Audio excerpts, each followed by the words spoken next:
One of the staple stops on Mack Avenue in Grosse Pointe Woods is Josef's European Pastry Shop. You know it's legit and worth a visit when you hear owner and pastry chef Jimmy Cavallo. You want to come down to have a biscotti with a nice cappuccino. Josef's has been here for 50 years, but Jimmy and his brother Anthony have been running it for 10. They're Italians who grew up in Montreal and brought that European culture to Michigan. The beauty of Josef's is that we have a big variety, from birthday cakes, wedding cakes, to croissants, danishes. And cookies, coffee cakes, cannolis, cinnamon rolls.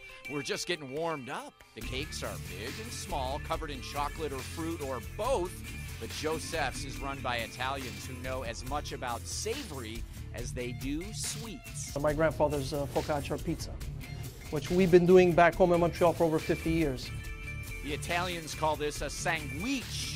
And look at those pizzas, handmade daily. The Cavallo family has bakeries in Canada just like Josef's, and the generations of recipes have been handed down. My grandfather's focaccia pizza, which we've been doing back home in Montreal for over 50 years. And you can tell the craftsmanship, flavors, and playful European atmosphere is different here. Not different in a good way, in a great way.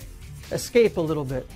Escape, because once you get in here, you feel like you're in a different place. You're in Europe. You're in a unique place that you can't get in any other places around.